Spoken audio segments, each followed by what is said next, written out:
Hello friends, তোমরা সবাই কি করছো? আমি তো এসেছি আমার বাবার বাড়ি কাঁদি রুদ্রবাটি গ্রামে। তো এটা আমার বাবার বাড়ি। এটা আমাদের একটা নারকেল গাছ আছে, আর এটা আমাদের বাড়ির বাইরের দিকটা। তো বাইরের দিকে এই যে অনেক গাছপালা আছে, আর আমাদের বাড়ির জাস্ট পেছন দিয়ে পাশ দিয়ে একটা নদী বয়ে গেছে। তো এখন সেই নদীটাই তোমাদেরকে দেখাবো।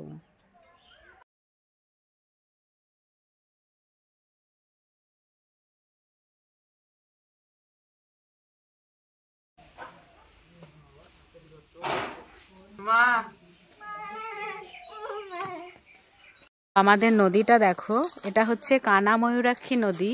ওই যে নদীটা বয়ে গেছে আমাদের বাড়ির জাস্ট পাশ দিয়ে। নদীতে এখন জল নেই খুব একটা, বিশেষ একটা দেখা যাচ্ছে না উপর থেকে। গাছপালা জঙ্গলে ভরে গেছে, এখান দিয়ে গেছে। আর এই যে এভাবে গেছে নদীটা, অল্প জল আছে। নদীটা অনেকটা এদিকে চলে এসেছে ভাঙতে ভাঙতে, পাড় ভাঙতে ভাঙতে। তো এই পাড় ভেঙেই যাচ্ছে, মেরামতির কোনো ব্যবস্থাই নেই। এভাবে ভাঙতে থাকলে কত দূরে যে চলে আসবে নদীটা, চিন্তার ব্যাপার।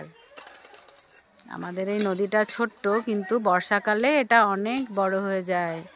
আমরা এই নদী পার করে আগে স্কুল টিউশন সব যেতাম। আমাদের তখন নৌকাও ঠিকঠাক ছিল না। এই নদী পার হতে হতো আমাদের ডিঙি করে, মানে তাল গাছের যে ডিঙিটা হয় না বানানো, ওই ডিঙিটাই করে আমরা নদী পেরিয়ে পড়তে যেতাম। এমনও হয়েছে অনেক দিন ডিঙি ডুবে থাকলে আমরা সাঁতার কেটে স্কুলে গিয়েছি।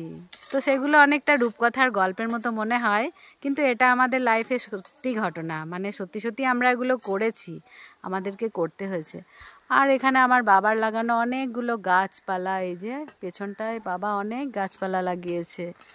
তো গাছগুলো থাকার জন্য পরিবেশটা খুব সুন্দর হয়েছে।